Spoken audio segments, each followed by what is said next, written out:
J'aimerais aujourd'hui commencer par souligner que nous diffusons cet épisode depuis chez moi, à Montréal, sur le territoire traditionnel non cédé des Kanien'kehá:ka, le peuple Mohawk. Nous tenons à prendre le temps d'honorer nos communautés autochtones où que nous soyons et nous rappeler notre dette commune envers les premiers peuples du Canada. Bonjour, je suis Marjo-Lee Richer et bienvenue au Balado Export Impact, une série sur les entreprises qui prennent des risques, qui rêvent grand et qui ont un impact mondial. Vous connaissez le ton, si la chaussure vous va, achetez toutes les paires. C'est peut-être vrai si vous portez les créations artisanales des chaussures Meguiar de Montréal. Les sœurs Myriam et Romy Belzile Meguiar avaient un objectif précis lorsqu'elles ont lancé leur entreprise en 2016. Fabriquer des chaussures haut de gamme à prix juste et accessible. Bien que la vision soit locale, leur produit est fabriqué dans des usines respectueuses de l'éthique partout dans le monde. Pensez-y, le nubuck portugais, le cuir de vache italien et le daim espagnol. Dans cet épisode, je m'entretiens avec Myriam à propos de son entreprise sur le marché de la chaussure, de ses premiers pas à l'étranger et de la raison pour laquelle la transparence est au cœur de sa marque. J'espère que vous apprécierez. Bonjour Myriam. Bonjour Marie-Josée. Bonjour. Les 7 dernières années ont été bien remplies, je pense, pour Chaussures Meguiar. Depuis votre lancement en 2016, vous avez ouvert 3 boutiques à Montréal, à Toronto et à New York. Vous avez embauché 23 personnes et vous avez des clients dans une douzaine de pays. Quand même un parcours impressionnant en si peu de temps. À quoi vous attribuez le succès jusqu'à présent? Je pense que notre succès est attribué au fait que notre capacité d'adaptation, je dirais, parce que les dernières années n'ont pas été évidentes. À chaque fois qu'on pensait que on avait passé à travers la crise, il y a quelque chose d'autre qui arrivait. Je pense que le fait qu'on est toujours en mouvement, on fait pas toujours les mêmes choses, on avance toujours, on change les plans très rapidement. Puis le fait que on est quand même encore petit, mais ça nous permet d'être agile puis faire des changements rapides. Fait que je pense que c'est ça qui nous a aidés dans les dernières années à grandir. Je pense que plusieurs entrepreneurs vont se reconnaître. La partie n'est jamais gagnée. Il faut vraiment rester, même si on grandit, il faut rester flexible et agile. Donc, vous et votre sœur, vous créez les modèles, littéralement. À quoi ressemble le processus de création? Qu'est-ce qui vous inspire? Mais en fait, on regarde vraiment tout. Fait que on regarde autant la semaine de la mode. Il y a 2 semaines, j'étais à Paris, à Milan, on magasine, tu sais, en Europe, on regarde la compétition, ce qu'ils font. Puis en gros, on essaie de trouver des produits qui sont pas disponibles à un prix raisonnable. Fait qu'on essaie de voir, tu sais, ça, on aimerait vraiment l'avoir, mais tout ce qui existe sur le marché, c'est en haut de 500 $. Fait que nous, on se donne comme défi de, tu sais, aller faire ça, un modèle similaire, mais à des prix plus compétitifs puis plus justes. Fait que je te dirais que c'est ça, tu sais, si on fait une analyse de qu'est-ce qu'il y a sur le marché, qu'est-ce qui manque dans nos garde-robes, on essaie de toujours rester pratique puis pour que le produit ait une vie assez longue. Puis on fait ça en équipe avec tous les gens de marketing qui sont impliqués, design, même les gens des boutiques. On a un channel sur Slack où les gens envoient des suggestions de choses qu'on devrait designer. Fait que je te dirais qu'on est à l'écoute de toute notre équipe puis après ça, on design à partir de là. Donc, vous êtes vraiment dans l'axe de l'accessibilité, là, si je comprends bien. C'est sûr que l'accessibilité, c'est pour quelqu'un, nos produits peuvent être super chers et pour quelqu'un d'autre, peuvent être super abordables. Vous l'avez bien dit, dans le fond, vous allez chercher les plus belles matières en essayant de rendre ça le plus abordable possible. C'est un peu votre inspiration, finalement, de dire comment qu'on peut faire pour rendre ça accessible, je pense, à la classe moyenne, puis que ça soit pas du très, très haut de gamme pour le 1%. Exactement. Puis justement, ça m'amène à l'autre question. Votre objectif, c'est d'éliminer autant d'intermédiaires que possible. On sait qu'il y en a pas mal dans la plupart de nos industries. Quelles sont les failles que vous avez identifiées dans le secteur actuel qui vous ont incité à vous orienter vers ce modèle-là qui est plus direct pour le consommateur? Oui, c'est ça. En fait, moi, j'ai travaillé dans l'industrie de la chaussure pendant une dizaine d'années avant de démarrer mon entreprise. Puis, vers la fin, en 2016, juste avant que je quitte mon emploi, je voyais qu'il y avait beaucoup d'entreprises fondées par des femmes qui se lançaient, puis qu'on parlait beaucoup de direct to consumer en anglais, fait que tu sais, vendre direct aux clients.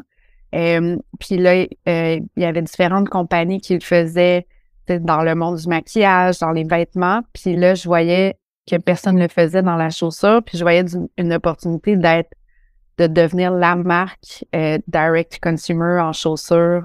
Fait que je voyais qu'il y avait une niche possible parce que au niveau des prix, des fois, une chaussure peut coûter 10 à faire fabriquer puis peut se vendre 100, 150, 200. Il n'y a pas vraiment de règles parce que le client ne sait pas combien la chaussure coûte derrière. Fait que je voyais que c'était possible de faire des chaussures dans des usines haut de gamme entre, je dirais qu'on paye toutes nos chaussures entre 35 et 100 euros. Et puis après ça, ben, arriver à un prix juste pour tout le monde, c'est-à-dire comme un prix qui fait du sens pour nous, pour payer nos employés, puis pour le client, puis pour l'usine. Fait que c'est un modèle qui est gagnant pour tout le monde, dans le fond. Vous vendez finalement, vous fabriquez ou vous faites les modèles. Dans le fond, vous designez les modèles, vous fabriquez en Europe et de là, vous vendez dans vos 3 boutiques aujourd'hui et en ligne. Donc, c'est un modèle, effectivement, qui est plus direct, qui a moins d'intermédiaires là, entre moi, distributeurs, courtiers, etc. là. Donc, l'artisanat personnel est au cœur des activités de Chaussures Maguire. Ça s'accompagne généralement d'un prix élevé, hein, on s'entend, c'est pas de la production de masse. Vous avez réussi à vendre vos produits environ 2 fois moins cher que vos concurrents. Justement, on en parlait. Comment y parvenez-vous? C'est ça, puis souvent les gens nous demandent, c'est quoi votre prix de référence? Ben nous, on voit les marques qui produisent dans nos usines, puis on sait qu'ils vendent le double de notre prix. Donc qu'est-ce qu'on fait? C'est qu'on va directement dans l'usine, puis là, on voit toutes ces marques-là haut de gamme que nous, on peut pas se payer. Puis là, des fois, on leur demande « Oh, ce cuir-là vient de où? » On va aller récupérer, des cuirs similaires. Des fois, on peut même utiliser les mêmes formes, les mêmes constructions que la marque haut de gamme. Fait qu'on va venir comme économiser le plus qu'on peut. On va pas ouvrir des nouvelles formes ou des nouveaux talons. Des fois, on va utiliser des trucs existants. Fait que ça nous permet de garder les coûts assez bas. Puis, après ça, ben, puisqu'on fait pas de vente en gros, on n'a pas à rajouter un 50% supplémentaire sur notre prix. Fait que ce qui se passe, c'est que les marques haut de gamme, mais ils vont faire le même profit que nous. Puis en plus de ça, vont rajouter 50% pour quand ils vendent dans d'autres boutiques. Fait que c'est ça qui fait que ça devient très cher. Puis c'est ça on voulait expliquer au client. On voulait juste lui donner l'information pour qu'il prenne ses décisions. Puis aussi pour le faire réfléchir, quand il achète une chaussure à 15 ben, combien est allé à l'usine, combien est allé à la personne qui le fabrique. Fait que ça fait juste réfléchir le client. Bien, ça, en parcourant votre site web, là, j'ai vraiment vu votre politique de transparence des prix où on peut voir vraiment l'argent va où exactement. Côté exportation, bien que vos modèles sont tous originaux, sont designés, créés localement, les marchandises pour faire vos modèles sont principalement importées au Canada depuis, ce que j'ai compris, l'Espagne, l'Italie, le Portugal. L'entreprise exporte aussi, je pense, aux États-Unis. Vous avez une boutique à New York, ce qui représente environ 15 à 20% de vos ventes. Comment, premièrement, allons-y premièrement là, du côté importation, fabrication. Comment avez-vous procédé pour nouer des relations avec des usines, souvent qui sont familiales, justement dans les 3 pays que je mentionnais? Mais c'est ça, ce qu'il faut comprendre, c'est que l'industrie de la chaussure, c'est vraiment un petit monde. Tout le monde se connaît, c'est immense, mais en même temps, tout le monde connaît les mêmes personnes.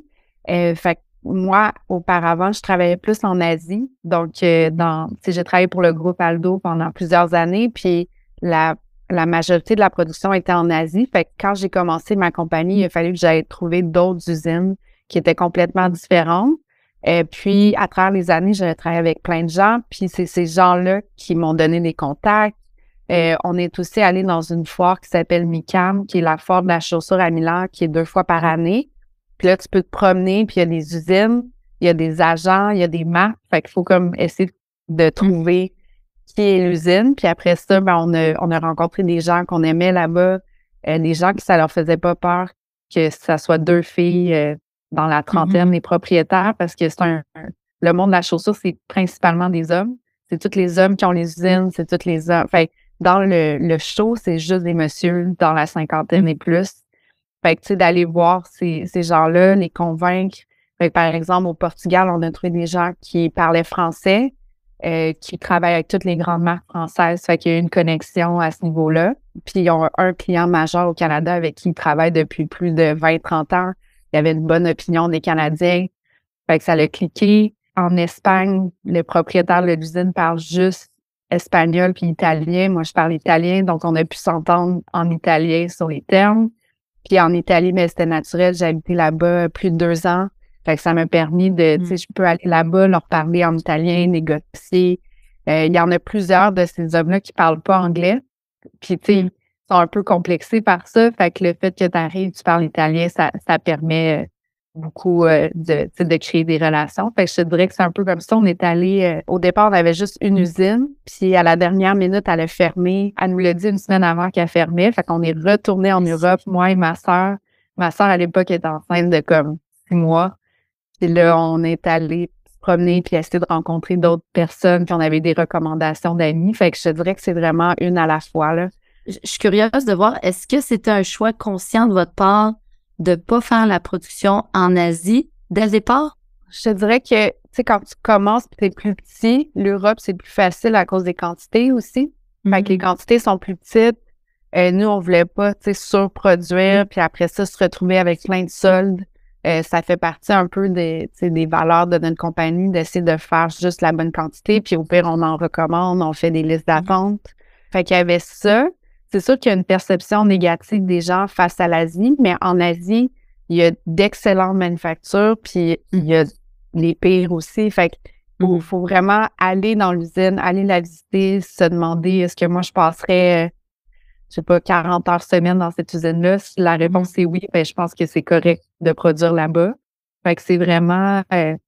au départ, ma première production avait été faite par un de mes amis de Taïwan qui était basé en Chine. Parce qu'à l'époque, je connaissais juste des gens en Chine. Puis il m'a fait une première production dans une usine haut de gamme là-bas. La qualité était super belle. Fait que je suis pas contre produire en Asie, mais pour moi, c'est plus facile Espagne, Italie, Portugal parce que je peux aller visiter les usines en un voyage. Puis c'est un voyage qui est beaucoup plus simple. Puis avec les dernières années, c'était même pas possible de rentrer en Asie.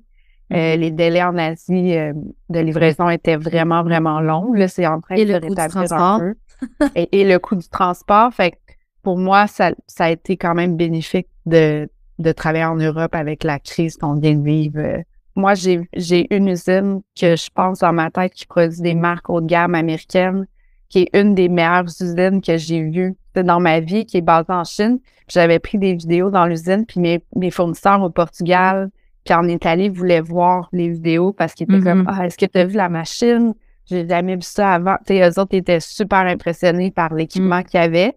Fait que, tu sais, c'est avec, là, les Chinois, ça fait plusieurs années qu'ils font de la chaussure. Fait qu'ils sont rendus assez experts pour faire de la chaussure haut de gamme. Fait que, tu sais, il faut juste pas généraliser. Je pense qu'il y a d'excellentes usines en Asie. Puis en ce moment, je fais une paire de lunettes fumées en Asie. Parce qu'il y a beaucoup de paires de lunettes fumées qui sont fabriquées en Asie, puis après ça, envoyées en Europe. À la base, souvent, les meilleurs en optique, c'est en Italie puis en Chine. Fait qu'on on a une paire qui se fait en ce moment. Fait qu'on n'est pas contre l'Asie, c'est juste qu'on choisit, on travaille juste avec des gens qu'on fait confiance puis qu'on a visité l'usine.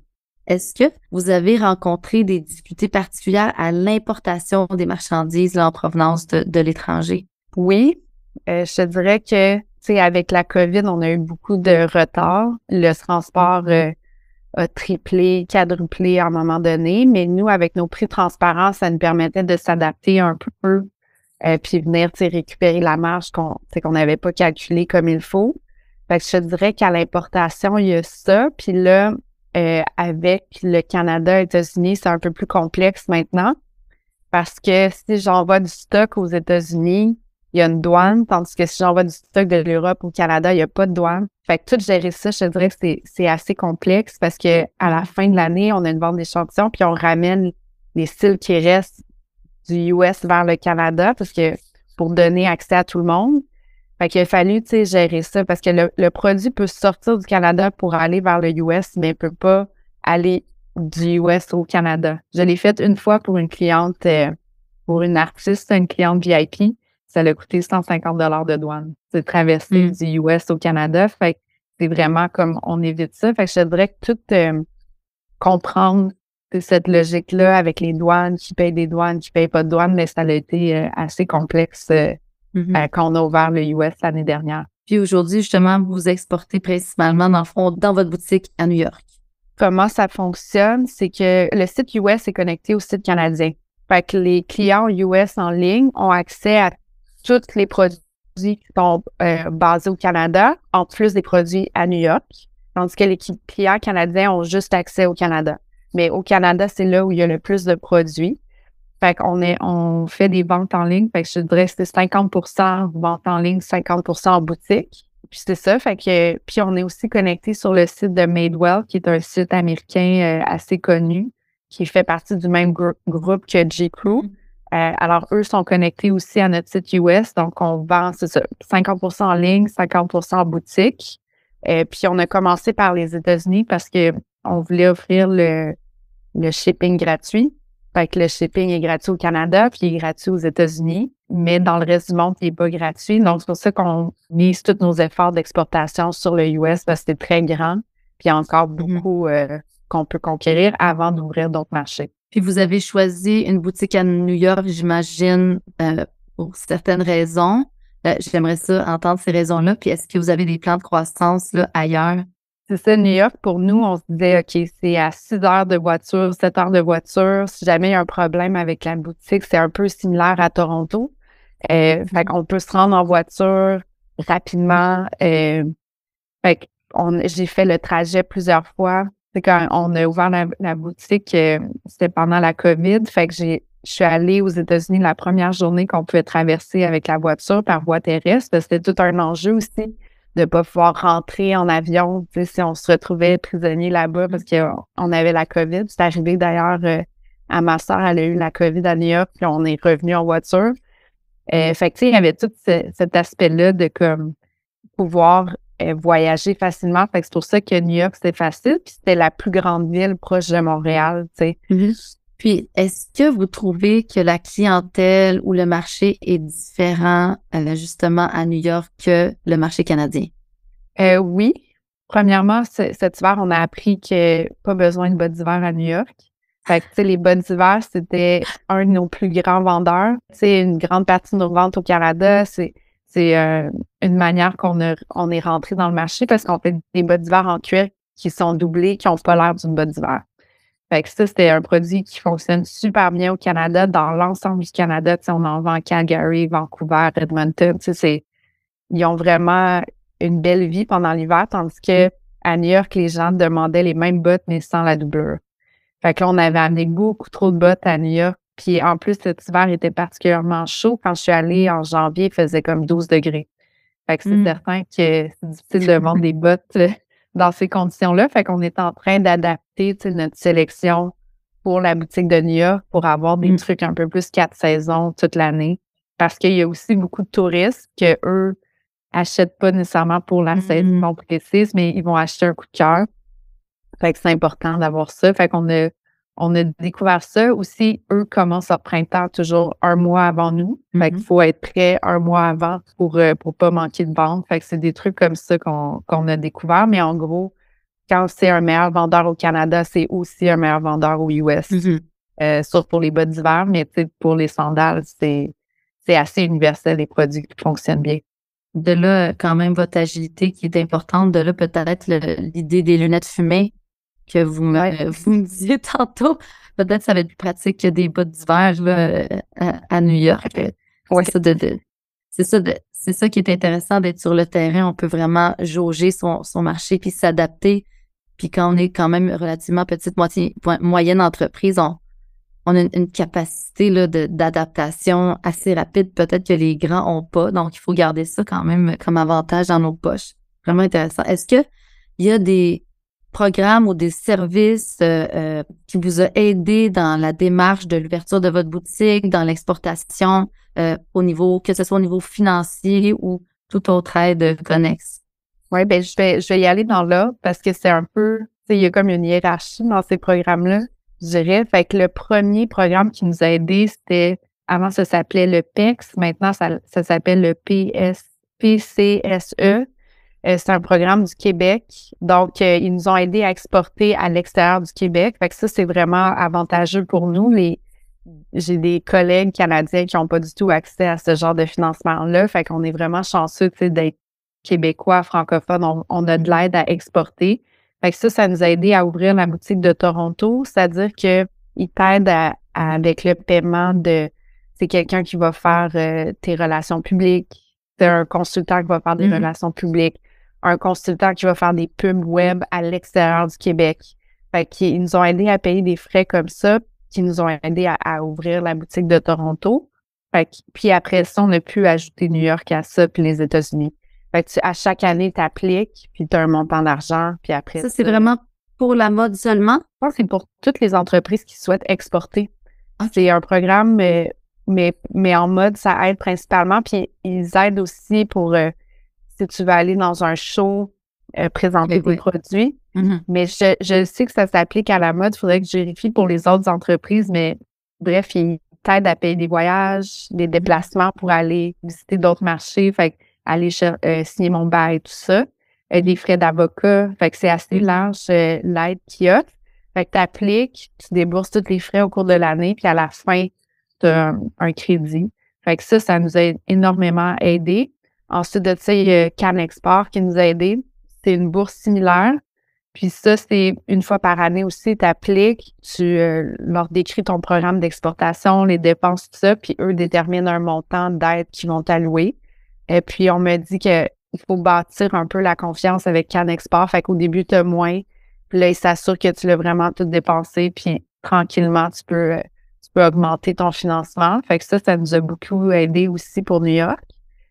Puis ensuite de tout ça, c'est sûr que l'EDC a aidé il y a Investissement Québec qui nous a fait un prêt de 300 000 $ pour ouvrir la boutique de New York. Fait que ça nous a vraiment beaucoup aidé. Puis après ça, au niveau des banques, tu sais, souvent les banques ont peur de faire des prêts quand tu es une start-up, surtout une start-up qui grandit rapidement, qui a été fondée avec 15 000 $. Tu sais, moi puis ma soeur, c'est tout ce qu'on avait, là. Fait qu'on a acheté une première production avec 15 000, puis tranquillement, on a grandi. Fait que, tu sais, quand tu viens pas d'une famille qui a beaucoup d'argent puis que tu investis dans ta compagnie, ben, tu as besoin d'aide pour exporter. Fait que, vu que nous, plus de 15 à 20 % de nos activités sont à l'extérieur, il faut que tu aies plus de 15 % en exportation ou que tu vas atteindre 15 % d'exportation. Fait que nous, vu qu'on l'avait, on était éligible au programme de l'EDC. Fait que ça, c'est venu, comme récemment, ils m'ont aidé à avoir une lettre de crédit pour que je puisse avoir 2 mois pour payer un fournisseur. Tu sais, surtout que nous, on est une compagnie, on n'a pas de recevable. Fait que c'est pas comme on a un gros contrat qui s'en vient, on sait exactement quand l'argent va rentrer. Ça fait que c'est beaucoup plus compliqué pour les banques de nous financer de manière traditionnelle. Fait qu'ils font affaire à l'EDC puisqu'on exporte. Fait que ça, c'est vraiment venu nous aider. On est allé chercher une lettre de crédit comme ça pour payer un fournisseur. Puis, ils sécurent aussi une partie de ma marge de crédit. Parce que pendant longtemps, je doublais mes ventes à chaque année. Je doublais mon chiffre d'affaires à chaque année, mais ma marge ne doublait pas. Fait que c'est très compliqué c'est ça. Puis, on a aussi BDC qui nous a aidés. Fait que des prêts, cash flow. Soudainement, je réalise que j'ai plus assez de cash flow pour acheter une collection parce qu'on grandit à chaque année. Mais la BDC était super rapide, à nous répondre puis à nous donner des prêts. Fait que je te dirais que c'est les organismes qui nous ont le plus aidés à grandir puis à exporter. Puis ce qui est le fun, c'est qu'une chaussure, ça s'exporte bien. Il n'y a pas de marque dessus. Tu n'as pas besoin de la connaître depuis 10 ans pour lui faire confiance. Si le produit est beau, il est de qualité, il est confortable, puis ça remplit un besoin que tu as dans le moment, ben la vente est faite. Fait que c'est un produit qui s'exporte super bien. Fait que versus un sac à main où il y a peut-être un logo dessus, là, il faut que tu aies une connexion avec la marque, pour le vouloir ou pour payer ce prix-là pour un sac à main. Tandis que les chaussures, c'est comme, OK, ça va être super pratique, c'est confortable, je la prends. Fait que c'est un produit qui s'exporte super bien. Fait que c'est pour ça que tout de suite, on est embarqué dans l'exportation. Ça nous a permis d'avoir plus de financement. Et justement, avez-vous des objectifs d'exportation hors New York puis peut-être mondiaux? Oui, Des boutiques ailleurs, en Europe, je sais pas, en Amérique du Sud?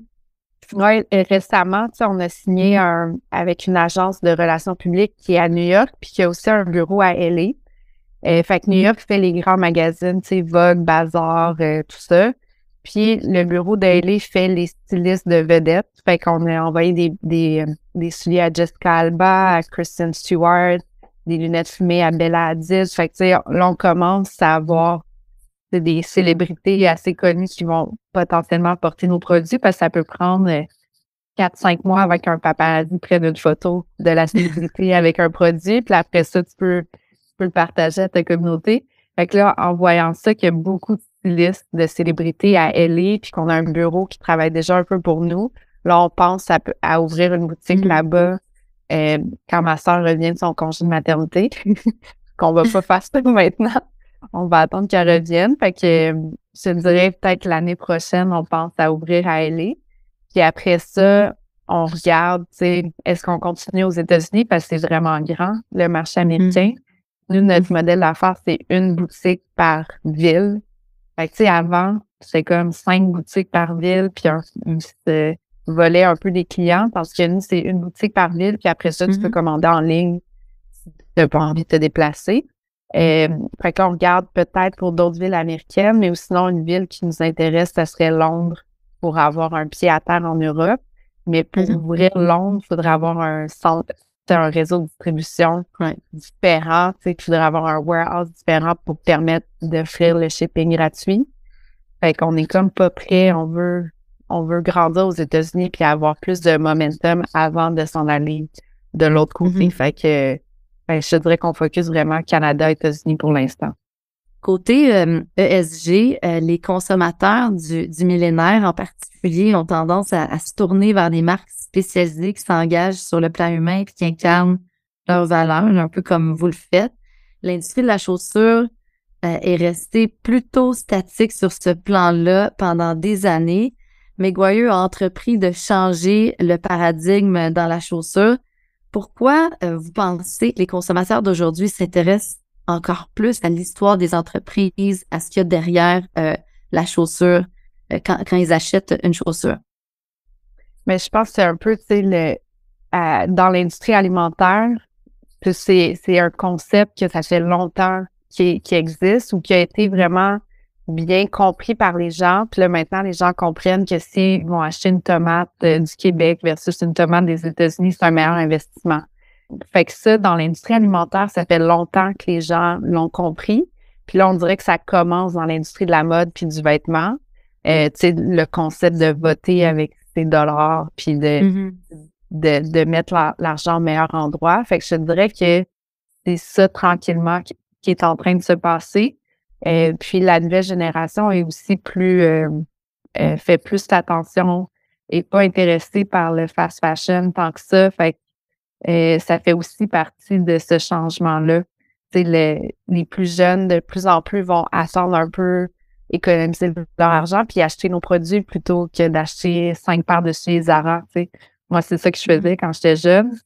Puis après ça, je me suis rendu compte que j'avais beaucoup trop de vêtements, beaucoup trop de chaussures, tu sais. Parce que tu peux pas continuer à l'infini, tu sais. Fait que c'est ça. Fait que je pense que la nouvelle génération est plus consciente, tu sais. Il y a le thrift, les boutiques vintage, tout ça, c'est très à la mode. Je te dirais que sur Saint-Laurent, à côté de notre boutique, c'est juste ça. Il y a nous, puis après ça, il y a beaucoup de boutiques vintage. Puis pour les chaussures, c'est plus difficile vintage parce que souvent, une bonne paire de chaussures, tu la portes à chaque jour jusqu'à temps qu'elle se détruise, qu'elle soit finie.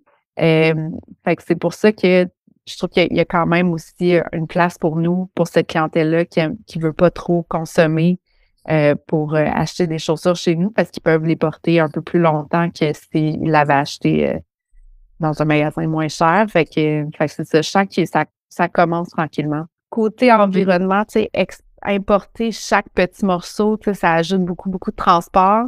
Moi, les usines travaillent, tu sais, ils vont chercher en voiture le cuir. C'est juste à côté. Je vais travailler avec des fournisseurs qui sont très proches de mes usines. Fait que comme ça limite aussi l'empreinte écologique. Puis là, il y a juste un transport une fois. Parce que le transport aussi, ça coûte de plus en plus cher. Fait que là, c'est ça, ça coûtait très, très cher de produire au Canada, puis le client n'était pas nécessairement prêt à payer ce prix-là. Vous êtes aussi dirigé par des femmes, ben vous et votre sœur, dans un secteur, on l'a dit au début, dominé littéralement par des hommes. C'est quand même remarquable, un grand leadership féminin. Est-ce que vous pensez qu'avoir été des femmes, ça a été un défi ou une opportunité? Je pense que c'est encore un défi dans le financement. C'est pour avoir du financement, ouais. Tu sais, je connais des compagnies qui font moins d'argent que moi, mais que c'est des gars qui ont genre une marge de crédit 2 fois plus grande que la mienne. Fait que je te dirais que ça, c'est quelque chose parce qu'il n'y a pas non plus beaucoup de représentation financière à la banque, là, où je suis. C'est une conversation que j'ai eue avec eux, d'ailleurs. Puis dans d'autres organismes comme j'ai travaillé avec PME Montréal, BDC, EDC, il y avait beaucoup de femmes, puis notre projet passait toujours mieux. Ils comprenaient tout de suite la niche dans le marché, ils comprenaient pourquoi. Tandis que les gars, souvent, vont être comme, ben, ma femme en a plein de chaussures. Pourquoi une autre compagnie? T'sais, ils vont pas avoir autant.